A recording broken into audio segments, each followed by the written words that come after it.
everyone. Welcome back to Saturday Book Musings.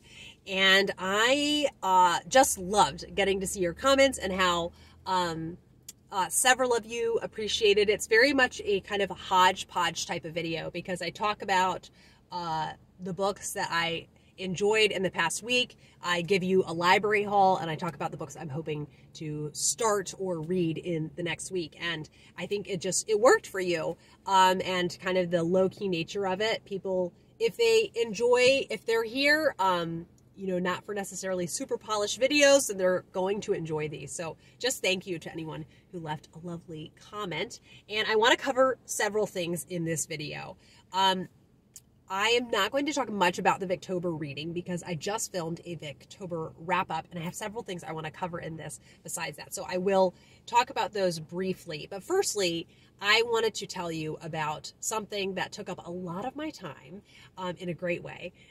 Starting in April was, I think, when I started, because I stopped filming, formal channel videos in March. And I think April was when I picked back up with listening to a first love, and that is Adventures in Odyssey. If you are not familiar, Adventures in Odyssey is a family radio drama. It is, I think, maybe the longest running radio drama series to date. It's been going for over 30 years. And is it over 30 years? Am I making that up? I think it's over 30 years. Yeah.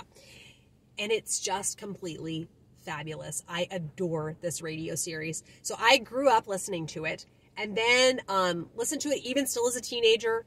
And occasionally, like when I was first married, because I have some of them on CD. You remember CDs? But had really forgotten about it. And then one day I was sitting, laying in bed, feeling very fatigued. And I thought, what would be so comforting and nostalgic right now is to listen to Adventures in Odyssey. Well, when I told my younger sister, Sarah, this, she got so excited because Sarah has been a lifelong Adventures in Odyssey devotee. And she has steadily listened to it. She did not lapse at all like I did. And then basically every day since then, we have texted something about Odyssey. And it has been the most fun thing to be enthusiastic about a new hobby with my younger sister. And it has just been so much fun to talk to her about it and to rank episodes and characters. And there's several different styles of episodes.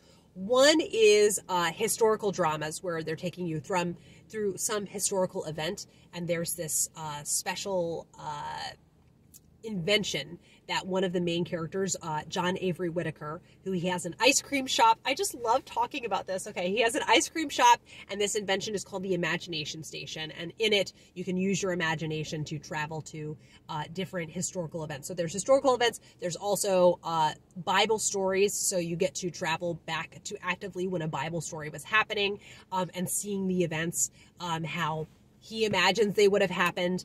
Then there's big, what do I want to say, suspenseful story arcs where there's a Novacom saga where it's this corrupt organization that's trying to take over Odyssey, and it's all very exciting and pacey. But my favorite kind of shows are the slice of life, everyday life in Odyssey. I'm trying to think of how to describe them with making them sound interesting. There's one, it's actually in the midst of the stressful Novacom saga, but where a character accidentally breaks a window in a door.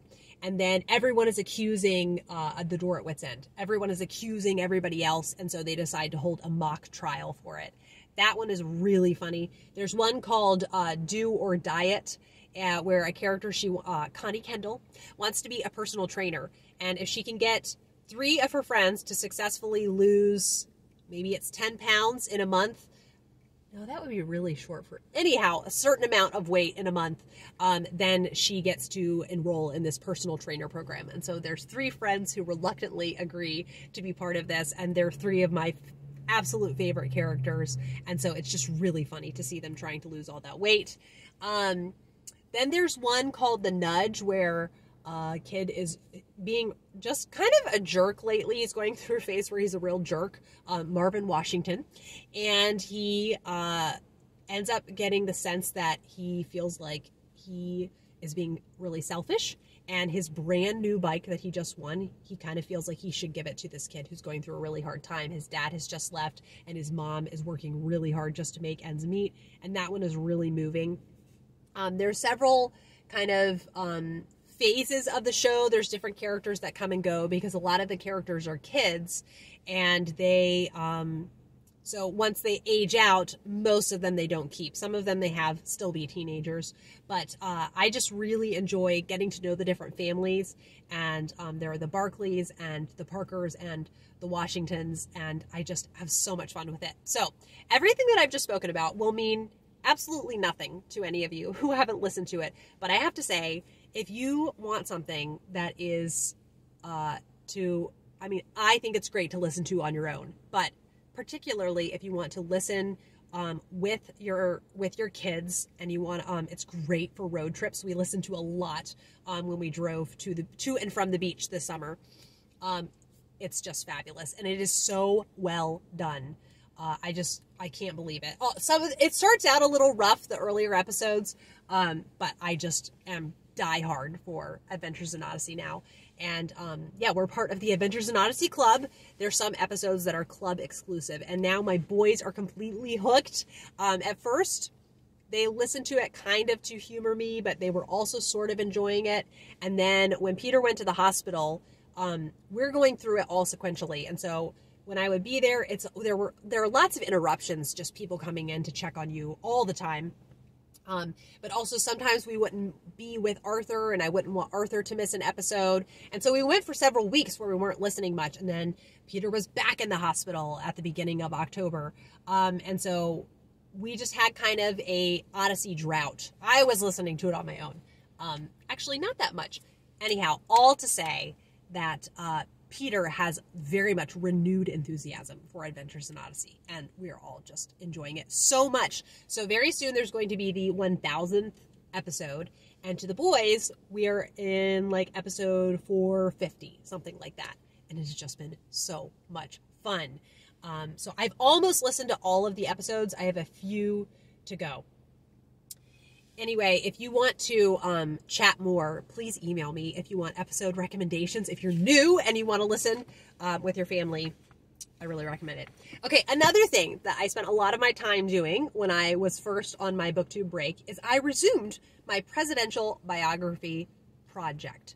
And I feel like the amount of enthusiasm I have for this project, if I could get some kind of colonial sounding or patriotic sounding copyright-free music, I will put it in here because I am so fascinated by American history, the great experiment of this freewheeling democracy, and it is so fascinating to me.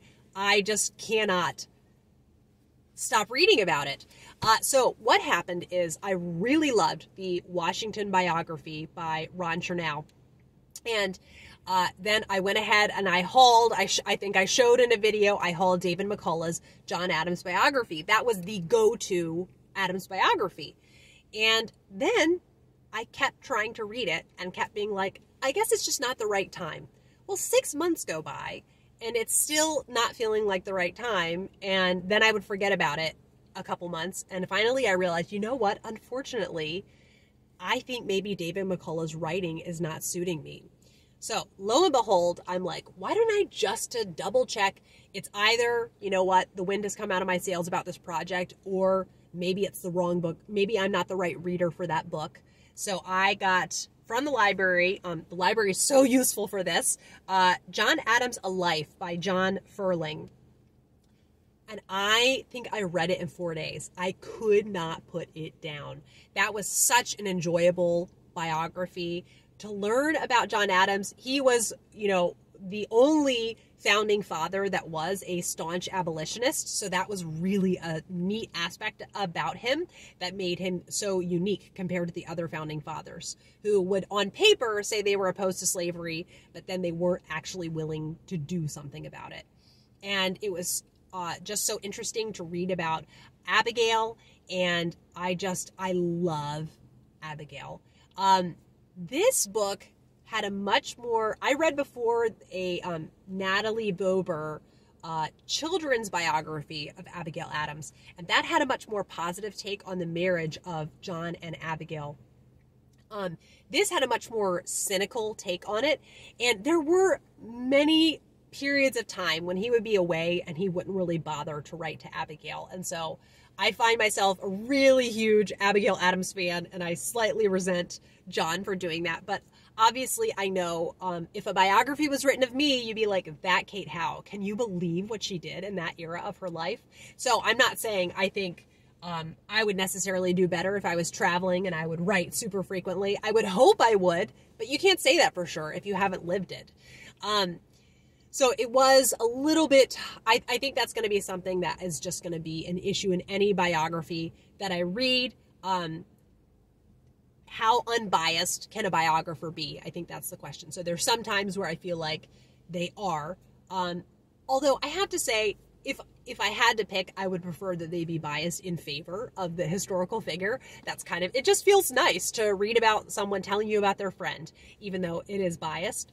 So I really enjoyed it. It was really interesting. I feel like he just had so much moral integrity to him with the Boston Massacre, how he defended the British soldiers as their lawyer and was vilified by so many in Boston. That, to me, I was like, that is a gutsy move, and I thought that was so cool. He was a bit of a grump, though. Like, personality-wise, I find that he was a really good man. I think I would be really stressed out if I sat next to him at a dinner party. But I found his life really interesting, and a common theme I am seeing with these presidential biographies is these men continually agonizing over whether they were being productive enough in their life, just beating themselves up about it. So that was such an enjoyable biography. Then I was like, I have so much momentum, I'm going to keep going. So I read Jefferson, Architect of American Liberty by John B. Boles. I think out of the presidential biographies that I've read, this has been my favorite. Oh, I might run out of charge, so I want to plug this in. Okay, we're charging. Out of the presidential biographies, this has been my favorite. I just found it so compelling. I could not stop reading. Now, Thomas Jefferson is someone, obviously, I feel conflicted about, right? The man had some blights in his past, and having... So it was just really interesting to read about, basically. The first thing I wanted to say is I didn't realize before going into it that his wife, on her deathbed, very unfairly asked Thomas Jefferson never to marry again. I think that is such a burden to put on your spouse, and it's so unfair and uncalled for. So I did not know that. Secondly, I really appreciated John B. Boles' approach to it.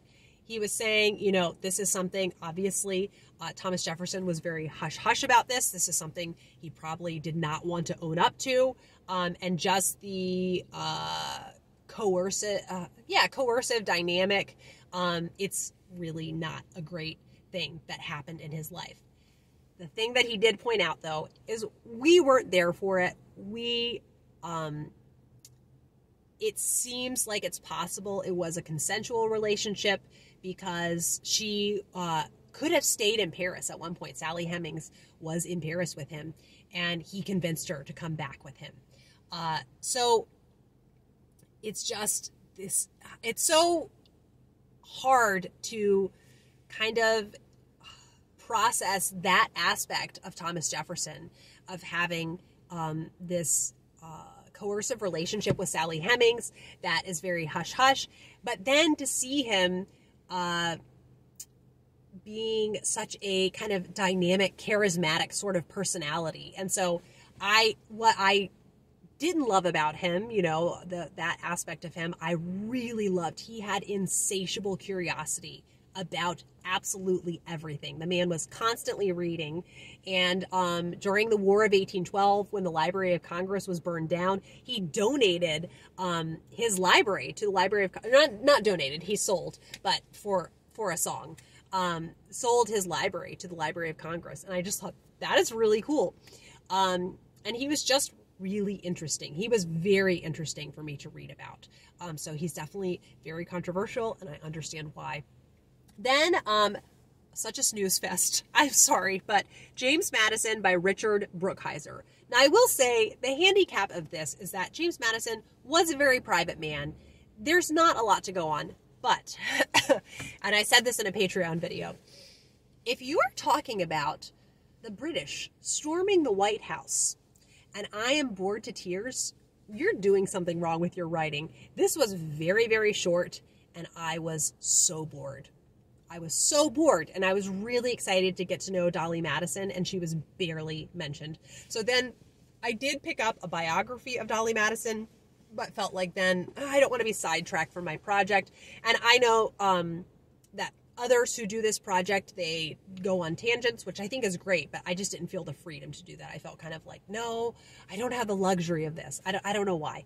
And I know I can take as long as I want with this project, but I was very bored with that biography. Next one that I enjoyed a lot more was James Monroe, A Life by Tim McGrath. Interesting fact about James Monroe is that he, at one point when Washington was shot off his horse during the French and Indian War, James Monroe led the charge then, which I thought, that is cool. That is a really cool detail to know about him. Also, the Monroe Doctrine, which is very iconic foreign policy that he put in place. And it's also really interesting to see the original system they had for who won vice president was the person who won the second most amount of votes. And so the president and the vice president at this time, they weren't really working together a ton. So it's funny. Each time I read, I'm like, why isn't the vice president really mentioned more? And it's because they had opposing political views. So they, the president wants to get his motions enacted, and he doesn't really want to waste time trying to convince the vice president who has different political convictions. So that's really interesting to me, and I'll be curious kind of when that changed. I'm completely ignorant about when it changed. I will not lie. So that one was very enjoyable. And then in September, I read John Quincy Adams, A Public Life, A Private Life by Paul C. Nagel. I love John Quincy. And he and Elizabeth, oh my goodness, his wife's name, I am forgetting. Louisa. My goodness. I really enjoyed reading about her. Now, this biography, it was very interesting. It took a very critical lens towards Abigail, and seeing it from the perspective of what it would be like to be her child. She had a very strong personality, so I could understand how she would be intimidating, and she was just kind of a nagging type mother. And what really broke my heart is that she had brothers that had their lives were destroyed from alcoholism.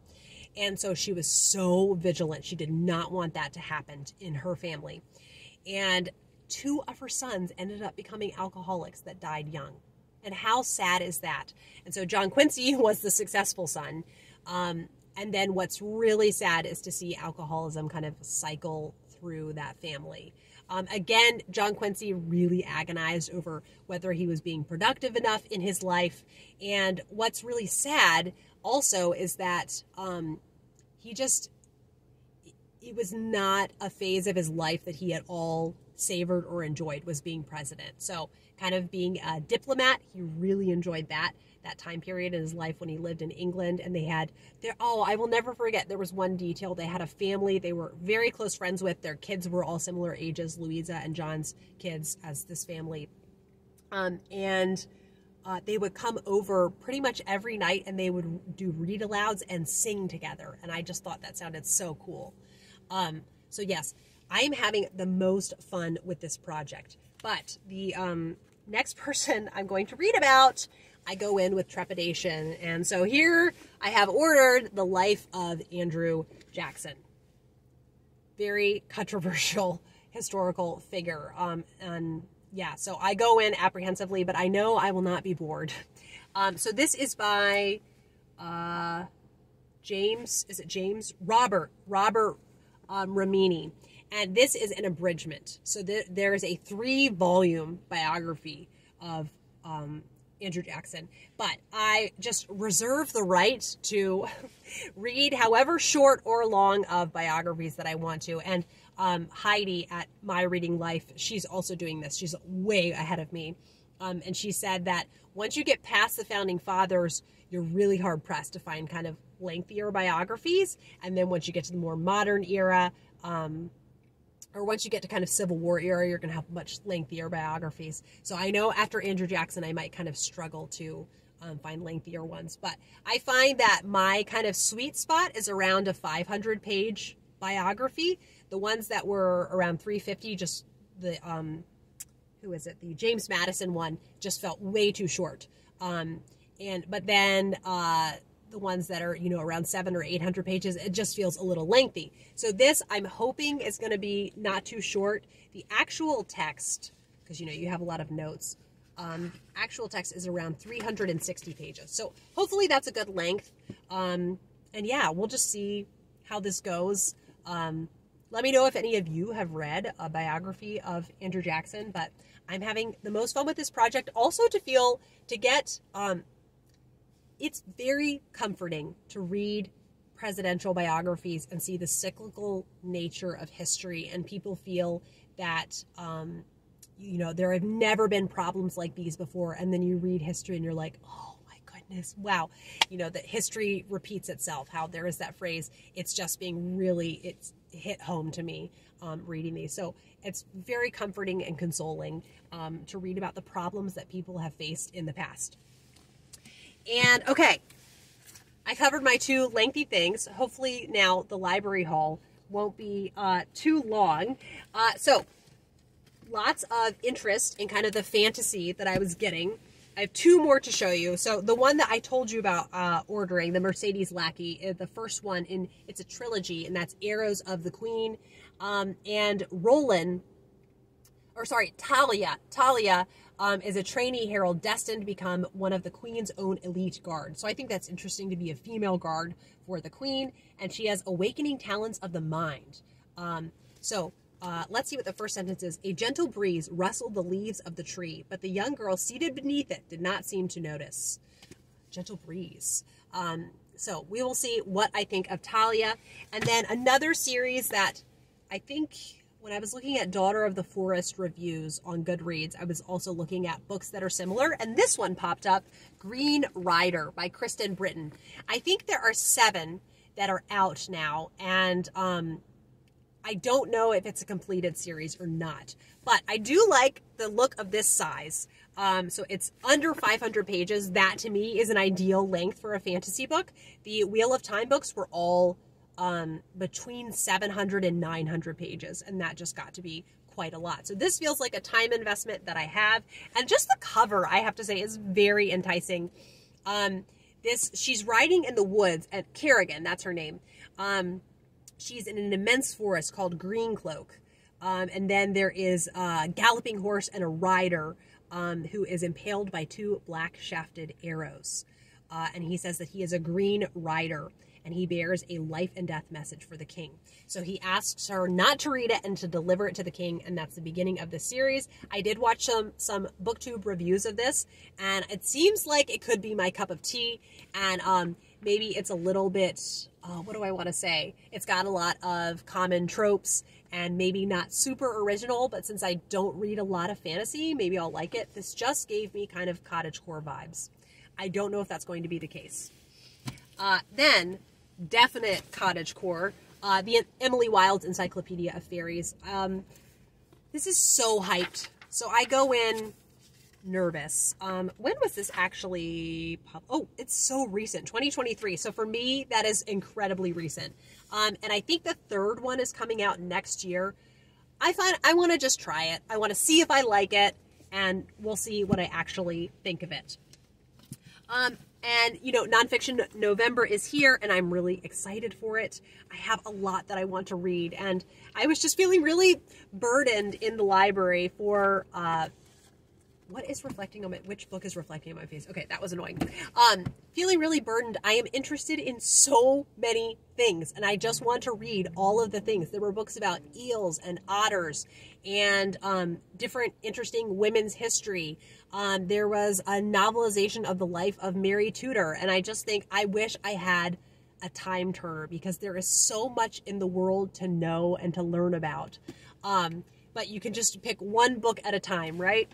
So Marcia Gay Harden is an actress that I've seen her in a few things, and this just intrigued me that she has written a memoir of love, family, and flowers, the seasons of my mother. Her mother had Alzheimer's. I think her mother passed away, and so she wrote this as kind of a tribute to her. And I liked the writing style. I read a couple snippets, and I thought, ooh, this is more literary than I was expecting. So I just want to try it. It could be I love a good memoir. Like when they're good, I really love them. And then I have here Conan Doyle for the Defense, British Murder, A Quest for Justice, and the World's Most Famous Detective Writer. This was a very iconic murder case, and he tried to help in the investigation, I think. Also, I have access to the audiobook through my library, so this could be a really interesting one. Although true crime is generally it's just very upsetting to me. So I'll see if I kind of have the stomach for it. Okay, I don't know if you remember way back when in February, I started a 35-book series. But I said, I was adamant, like, I don't have to complete the series. I wanted to start the first one. It is the Morland Family Dynasty, and it starts following the family in the 15th century and just follows them for centuries. And I love that concept. So I did end up starting the second one on my Kindle, but for some reason I just felt like reading the physical copy of it, and I realized the library had it. So the next one is The Dark Rose, and this involves Henry VIII, and so it is, she kind of is going to, the key players in an era, she's going to make them be a part of this family. So Anne Boleyn is one of the children in this family, so it's going to be kind of dramatic. And also, this family is Catholic. So, Henry VIII coming to the throne, that's also going to be interesting. I'll be really curious kind of how the religion of the family plays out as history continues. So, I really love her writing style. I really love it. Cannot get enough of it. But the title, The Dark Rose, the patriarch in this one, he's a bad man. Like, he's just a bad man. And so as I was reading, I thought, ooh, I don't really like him. And then I thought, oh, the title kind of gives it away, The Dark Rose. So I will be curious as things go on. I think I might be as much as halfway through. I can't remember. But it's around 500 pages. And now just holding it up, I'm really excited to get to this. So yes. And the next one I'm going to try to get to in January, and it's going to be an interesting follow-up to reading The Tower of London by W.H. Ainsworth during Victober, because it's going to cover Mary Tudor. And I assume Jane Grey will be a bit of a part of it. Then Gary Schmidt has a new book, Jupiter Rising.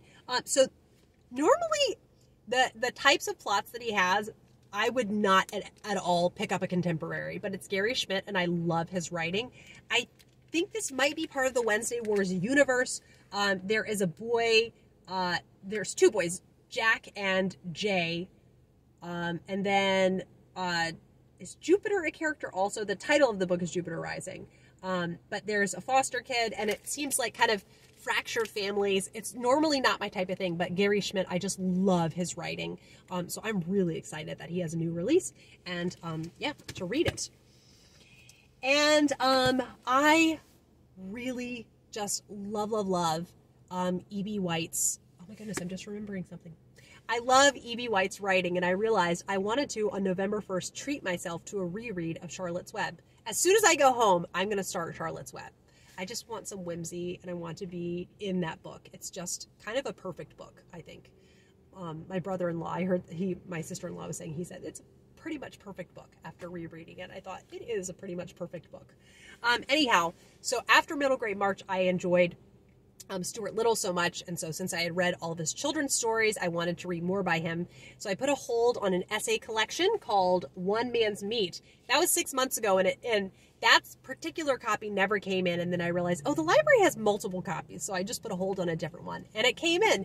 And so these are essays he wrote for The New Yorker, and it's about his observations on daily life at his saltwater farm. I'm so excited for this. So I'm typically not an essay person. I'm really, really hoping that I could enjoy this. So I love his writing, and hopefully I will enjoy some essays for Nonfiction November. Two other books inspired by Nonfiction November. Just one more. And that is When Women Ruled the World, 6 Queens of Egypt. Something I know absolutely, positively nothing about. We're going to see if I like the writing style. There was an intriguing looking book in the library on women, iconic women from ancient Rome, but I started reading and I did not like the writing style at all. So hopefully I like the writing style to this more. Yeah, we're just going to see. Does anyone else struggle to read introductions? To me, it feels like backwards reading. Like I get very impatient with introductions. Wow. From the very beginning of Egypt's formation as the world's first regional state, female rule was not only permitted, but required. So interesting. And then with the boys this year, the era of history that we're in, we've gotten to the Civil War. And I told you that we're finishing up Catty Wood Law. I can't handle how much I love that book. I'd forgotten how good it was. And I honestly think I like it more than any of the Little House on the Prairie books. So I just so wish it were a series. I know there is a sequel that I think is a short story collection. I'll have to look into that. But since it's a short story collection, it doesn't really excite me. But my husband has been reading more in his free time, which always excites me. And he read Crispin by Ovi, which I just completely adored a few years ago when I read it. And so he asked me if there were, I think I mentioned how there was a sequel, and I didn't realize there are 2. So yeah, Crispin, The End of Time, that's book 3. And then Crispin at the Edge of the World, that's book 2. So I think Peter now wants to read them. So I don't know if they're reading them. I'm going to want to read them too. We will see. Then the next, so we're finishing up Catty Wood Law, and we're also reading the child's first book of American history. We're reading little chapters, going very slowly through it, through the timeline of American history. And so when we finish up Catty Wood Law, then the history curriculum we're using called Beautiful Feet Books. The next book is about Harriet Tubman, on the story of Harriet Tubman, conductor of the Underground Railroad. So I will be really interested about this. We did learn about Sojourner Truth, and the boys thought she was really cool and were really interested to learn about her. So this does have illustrations in here, and it is a pretty short one. This is by Kate McMullen. I have never read this. I'll be interested to see kind of what it's like. Then the other things on the docket that I am currently reading. So The Life of Jeanne d'Albret, Queen of Navarre by Martha Walker Freer. So it's totally, I heard Jeanne d'Albret quoted in a sermon, and I heard that she was a Huguenot queen, and instantly I was so interested, because the Huguenots, the persecution of the Huguenots in Navarre and France and Spain has always been really interesting to me, and it's a period of history that just isn't spoken about that much. Because it was a very brief little snippet. But since she was a Huguenot queen, I thought I want to learn more about her. And then lo and behold, there is a Victorian author, Martha Walker Freer, who wrote this biography of her.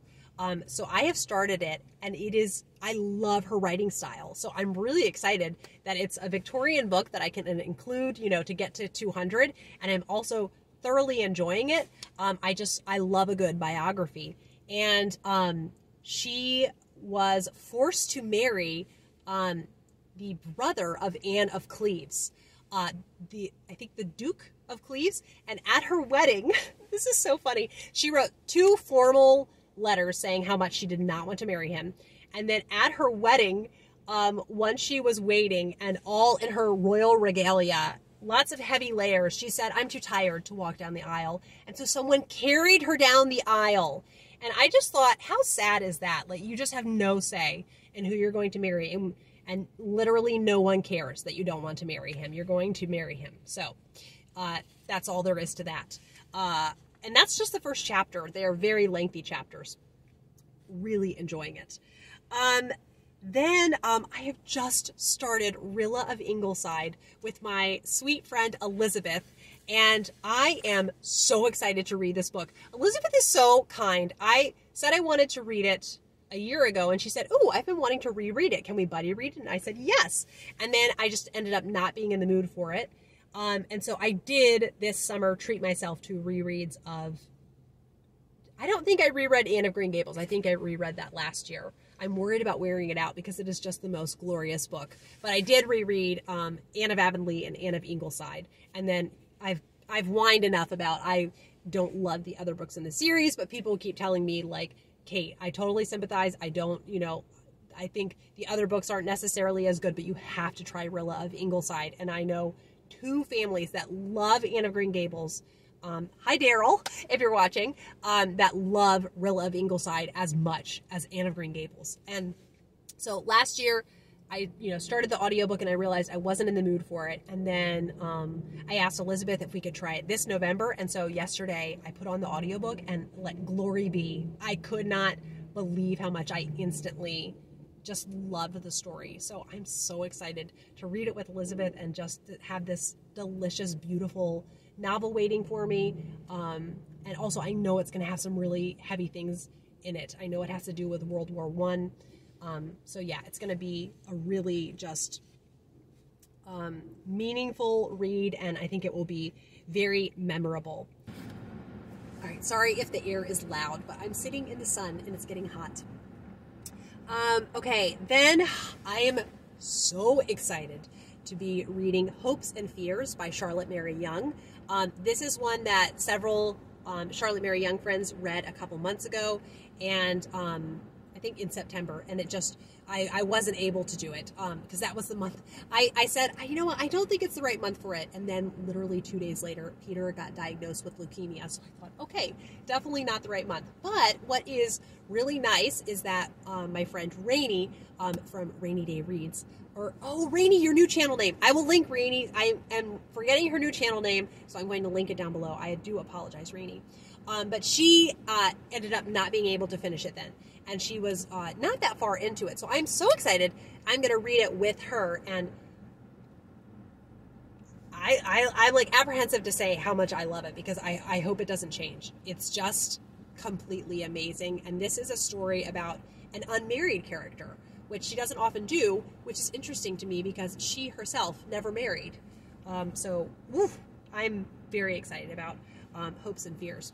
And then I am just finishing up, and I wanted to document here, re-read a re-listen of These High Green Hills by Jeanne Karen.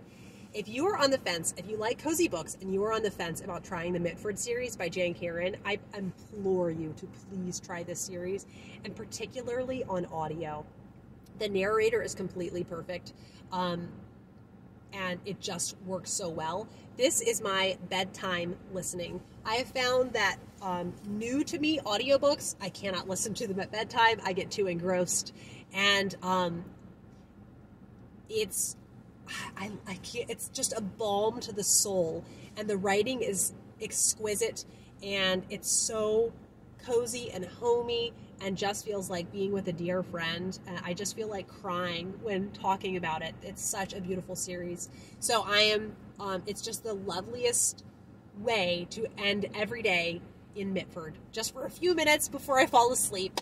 So I'm finishing up These High Green Hills, and the next book, Out to Canaan, I'll be moving right along to that. So really, those were worth the purchase. And then I did want to say, and I don't think I brought my copy with me for you to see, a very sweet little Halloween read that I read is Little Witch. And this was exactly what I was wanting it to be. I wanted it to be like cutesy Halloween. This little witch, her mother does not want her to know kind of the mortal children that live around her, and she just wants to go to school and make friends. She gets in trouble for playing with potions and kind of making messes, and it was just so cute and endearing and really easy to read. over a couple of hours. So it's a more vintage Halloween read. So if you're looking for something like that, I definitely recommend it. Okay, that is still longer than I was hoping it would be, but what are we going to do? Thank you, everyone, for leaving lovely comments. Please comment down below the #1 book you're hoping that you read in November. And I will be back with another video soon.